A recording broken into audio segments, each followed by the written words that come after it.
అయ్యా డాడీ. అయ్యా ఈ అమ్మాయి దాంట్లో సినిమాలో యాక్ట్ చేస్తున్నా. ఎవరు? ఐశ్వర్య. దేంట్లో?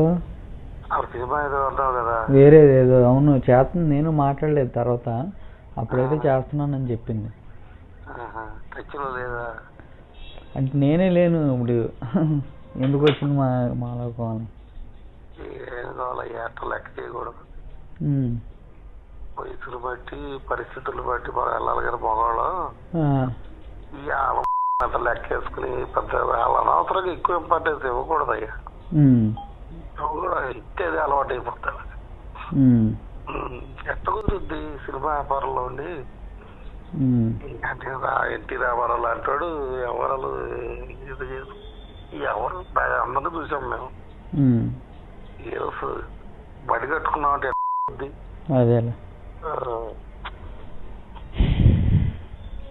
ఏదో చెప్తారు ఈ ఆడాళ్ళు ఇంట్లో ఎవరో ఇది అసలు పెళ్లి చేసుకోవడమే తప్పు. నువ్వు ఇప్పుడు ఇప్పుడు దాకా సరే చేసుకున్నావు. చాలా కట్ట తెచ్చింది ఏంటి కొట్టు తెచ్చిన కూడా హ్యాపీగా ఉండేవాడు మాత్రం. మాకు సుఖం లేదు, నీకు సుఖం లేదు. ఎవడు తప్ప చుట్టాలకుంటే చుట్టాలని చెప్పుకోవటానికి లేదు, కనీసం బంధుత్వం లేదు, మంచి చెడు లేదు. ఇలా చుట్టాలు ఇలా మరీ కొంచెం ఆవిడ ఇంటి వేసి అప్పుడు ఏదో అయిపోయిందంటది, ఏదో చేసేసారంటది. ఎవడికి కావాలి? ఈ అమ్మాయి ఏమన్నా పెద్ద రాణియా లేకపోతే పెద్ద సాగుకారా? ఏముంది వాళ్ళ దగ్గర? ఇద్దరు అది పెళ్లి చేసుకోవద్దు, అది పెద్ద దాని పరిస్థితి ఏంటో నాకేం అర్థం కావట్లేదు.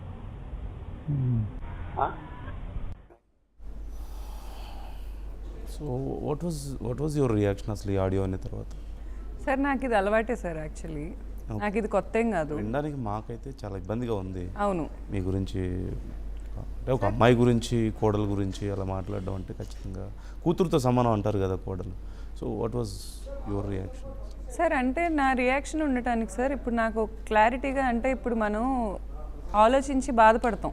ఏ మనిషి అయినా ఫస్ట్ ఇలా మాట్లాడుకుంటున్నారు మన గురించి, అది మన సొంత ఫ్యామిలీ అనుకున్నోళ్ళు, బాధేస్తుంది.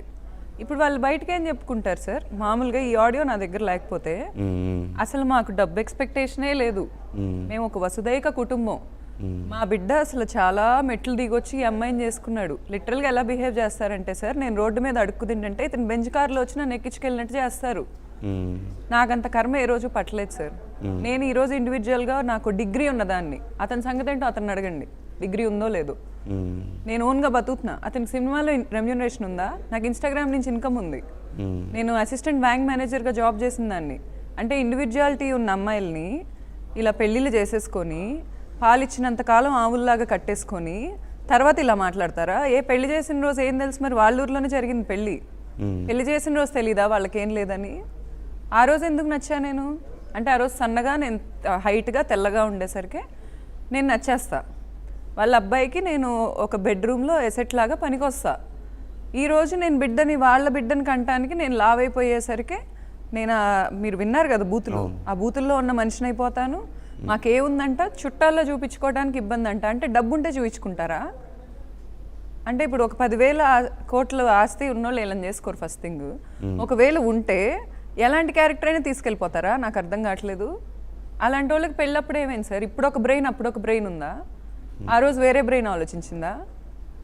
అంటే నా జీవితం సరదాగా టైం పాస్కి తండ్రి కొడుకులు కలిసి నాశనం చేసేసి, తల్లి కూతుళ్ళు కలిసి సరదాగా నన్ను నా కొడుకుని ఏదో క్యారమ్ బోర్డులో కాయిన్స్ ఆడినట్టు ఆడుకుంటా ఇలాంటి మాటలు మాట్లాడతాం మా గురించి. బయటికి వెళ్ళి మళ్ళీ నా మీద ఎలిగేషన్స్ చేస్తారా సార్ వీళ్ళు? అంటే లీగల్ సిస్టమ్ లేదా? వీళ్ళకి అప్లికబుల్ అవ్వదా? అవుతుందో లేదో తెలుసుకుందామనే వెళ్ళాను నేను కోర్టుకి. ఎంత దూరమైనా వెళ్తా నేను. ఎందుకు పడాలి సార్ అసలు? ఏ జనరేషన్లో ఉన్నాం మనం? ఏ కాలంలో ఉన్నాం?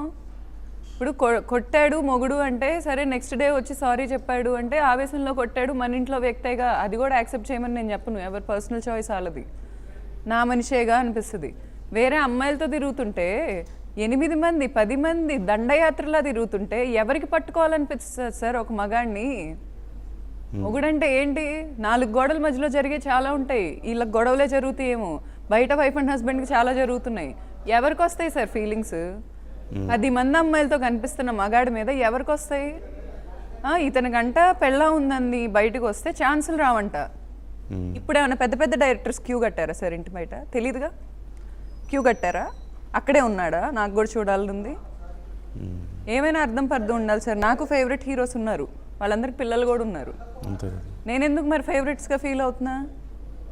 అంటే వాళ్ళకి పెళ్లి కాకపోతే ఒకటి, పెళ్ళైతే ఒకటి అనే అంత దిక్కుమాలిన జనరేషన్లో ఉన్నామా మనం?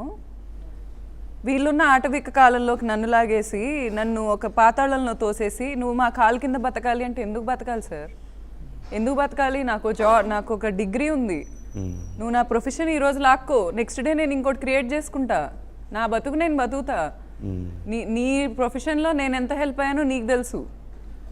ఫస్ట్ నుంచి నీకేమీ లేని రోజుల్లో నీకు ఈ కార్లు, ఈ హంగామా, ఈ ఆర్భాటాలు, అతని ఇంట్లో వాళ్ళమ్మ అతన్ని కూర్చోబెట్టి 50,000 దొంగతనం చేసావంది. ఆ రోజు నా దగ్గరకు వచ్చి ఏడ్చాడు అతను. 13 ఏళ్ల రిలేషన్షిప్ అంటే ఎన్ని ఉంటాయి సార్ నాకు అతనికి? నాకు నిన్న మొన్న కూడా నా గురించి ఇతను, నేను ఇంటర్వ్యూ ఇచ్చిన ఛానల్స్కి ఫోన్ చేసి నా గురించి బ్యాడ్గా మాట్లాడిపిస్తుంటే, నిన్న మొన్న కూడా పాపం బయటికి వెళ్తే ఇలా గుర్తుపడతారు ఇతన్ని. ఒకనొకప్పుడు అతని Instagram name one and only ధర్మ నేను పెట్టా. వన్ అండ్ ఓన్లీ అనే ట్యాగ్ లైన్ ఎవరికీ లేదు, ఇతనికి ఉండాలనుకున్నా నేను. నా మార్కెటింగ్ స్కిల్ అంతా తెచ్చి అతనికి పెట్టా నేను. అతను కింగ్లా చూడాలనుకున్నా నేను. చూడాలనుకున్న వ్యక్తిని నేను ఇంత బయటకు వచ్చి మాట్లాడాలంటే ఎంత ప్యానిక్ అటాక్స్కి గురి చేశారు సార్ మీరు నన్ను? నేనేమన్నా స్లేవ్ని ఏంటి అసలు? ఇప్పుడు అతనికి ఇష్టం లేదు సార్, సరే నేను ఒప్పుకుంటా. అతనికి 500 కోట్లు కదా, 5,000 కోట్ల వైఫ్ని రానివ్వండి, నాకు ఓకే, నేనే లక్షంతలు వేసి వస్తాను, నన్ను వదిలేయమనండి. వదిలేయటానికి ఏంటి? నేనేమన్నా వాళ్ళ పశువుల సంతలో కట్టేసిన గొడ్డున? నాకు అర్థం కాదు. ట్రాన్సాక్షన్స్ ఉన్నాయా తనకి మీకు? అంటే తను ఒప్పుకోకపోవడానికి డివోర్స్కి? నాకు తెలియదు సార్. అసలు ఎంటబడించుకోవడం ఫ్యాషన్ అయిపోయింది సార్. ఇప్పుడు ఎక్కడికి వెళ్ళినా సినిమా హీరో అంటే గుర్తింపు ఉంటుంది, నేను కాదన్ను. ఆ గుర్తింపుకి ఒక డిగ్నిటీ ఉంటుంది, అది మెయింటైన్ చేయటం తెలుసుకోవాలి అతను కూడా. ఇప్పుడు ఒక డిగ్నిటీ వచ్చినాక నేను వెనక వరకు నాకు హెల్ప్ అయిన వాళ్ళు, బ్యాక్ బోన్లో నించున్న వాళ్ళందరినీ మోచేతులతో కొడతా అంటే అంత అమాయకంగా ఎవరు లేరు సార్ ఇక్కడ. ఎవరు చేసేది వాళ్ళు చేస్తారు, ఎవరికి ఉండేది వాళ్ళకు ఉంటుంది. ఊరికే కూర్చోబెట్టి నువ్వు నా వైఫ్గా ఉన్నావు కదా, నా కాళ్ళ దగ్గర పడుండు. వాళ్ళ మదర్ సార్ నా ఇన్స్టాగ్రామ్లో ఏం పెట్టాలో ఆవిడ కంట్రోల్ చేస్తుంది. నేను ఒక్క అబ్బాయితో కూడా వీడియో పెట్టకూడదు.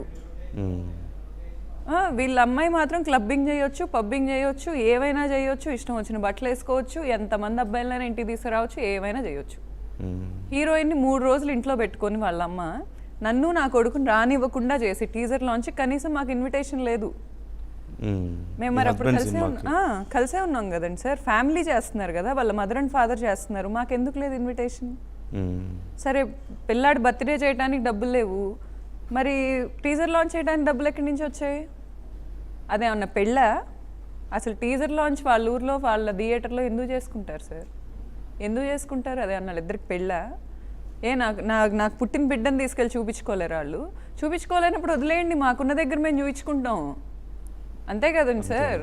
ఇప్పుడు మా బిడ్డను మేము చూపించుకోవడానికి ప్లేస్ లేక రియల్ మెంబర్స్ చూస్తారు కదా, బాట్స్ చూడవు కదా, రోబోట్స్కి చూపించుకోను కదా ఇన్స్టాగ్రామ్లో పెట్టి. ఎందుకు దాస్తారు? అంత దాసేది ఉన్నప్పుడు వెళ్ళిపోవాలి వదిలేసి. అలా అంటే దాచే పరిస్థితి ఉన్నప్పుడు, అసలు పెళ్ళయిందని చెప్పుకోలేనప్పుడు, బయట పిల్లల్ని చూపించుకోలేనప్పుడు మరి ఎందుకు ఇవన్నీ ప్లాన్ చేసుకోవడం?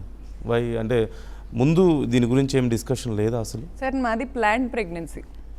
ఓకే. ఇప్పుడు ఇతను కొత్తగా ఏదో ఇంతమంది అమ్మాయిలతో తిరిగి లవర్ బాయ్ లాగా మంచి హుడీ వేసుకొని వచ్చి ఒకసారి నా దగ్గర డైరీ పట్టుకొని, మంది అసలు ప్రెగ్నెన్సీ నువ్వు ఎందుకు చేసుకున్నావు, నువ్వెందుకు పిల్లాడిని కన్నావు అని చాలా కూల్గా ప్రిటెండ్ అవుతా ఒక పెన్ను పట్టుకొని అడుగుతున్నాడు నన్ను కెఫేలో రీసెంట్గా. నేను నన్ను రేప్ చేశాను సార్ వాడిని, నాకు అర్థం కాక అడుగుతా. ప్లాన్డ్ ప్రెగ్నెన్సీ మాది. జనవరి 2023లో మేము ప్లాన్ చేసుకుంటే ఫిబ్రవరి 2023కి పోస్ట్ పోన్ చేశాడు.